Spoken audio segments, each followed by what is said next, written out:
De 29% de taux de couverture nationale en 2017, les cantines scolaires, fruits du programme national d'alimentation scolaire intégrée, sont passées à 51% en 2021, puis à 75% en 2022. Dans la commune de Toribocito, à la fin de cette année scolaire 2022, voici quelques appréciations. D'abord, moi, je vais féliciter le gouvernement qui a pensé au moins donner à manger aux enfants. Sinon, moi, j'ai fait le constat. Le lundi, il y a des enfants qui ont mangé, ils ont réclamé encore, ils ont mangé. Là, j'ai vu que c'est vraiment important, la cantine. Les vivres arrivent à temps. Il n'y a pas de retard. Donc, il arrive avant que la première dotation ne termine.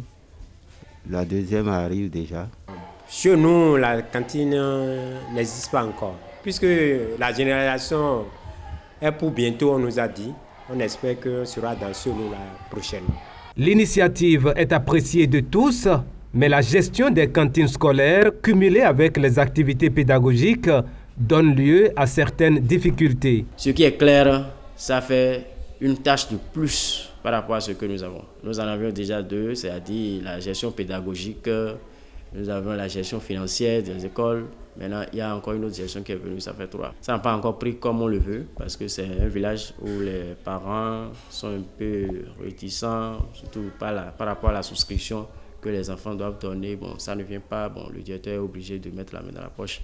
Des fois, on laisse les activités pédagogiques et on vient d'abord s'occuper de la cantine. C'est après les sorties des vivres là qu'on ira en classe pour continuer les activités. Ça agit sur les élèves. On n'arrive pas à finir le programme. Les activités qui sont prévues par jour, là, nous n'arrivons pas à les terminer. Ce que nous déplorons un peu est que, à des moments donnés, au lieu que les vivres arrivent dans la fourchette du lundi au vendredi, on attend et c'est dans le week-end qu'on vous appelle, on dit non, il y a vivre, vous devez être là, cela. Alors que certains dorment ailleurs, en dehors de leur lieu de travail. L'autre difficulté qui s'observe parfois se situe au niveau de la qualité des vivres. La qualité des vivres, c'est pas mal. C'est pas mal. C'est seulement au cours de la consommation. C'est-à-dire, durant le trimestre, parfois on voit dans certaines écoles que les articles sont avariés. Et après, ils passent à l'incinération. Donc, à l'achat, il faut qu'ils veillent sur la qualité et la durée que ça doit faire avant d'acheter. Parce que pour 3 mois, on vous amène quelque chose, vous commencez par consommer. 1 mois et demi après, on constate qu'il y a des charançons, il y a des choses qui sont déjà pourries, il faut mettre ça de côté. Ce n'est pas bon.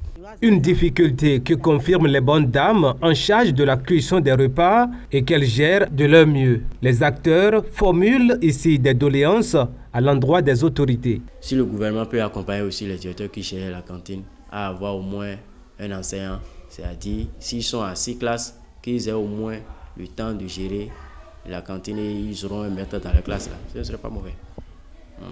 S'il y a aussi une structure que le gouvernement peut prendre pour décharger au moins les directeurs de la gestion de la cantine, ce ne serait pas aussi mal. Le gouvernement veut bien penser aux directeurs et aux maîtres de cantine qui sacrifient un peu de leur temps pour ce travail. Parce que c'est difficile, c'est très difficile. Si déjà l'État peut récupérer les gens qui vont s'occuper directement de la cantine, là, ce serait mieux.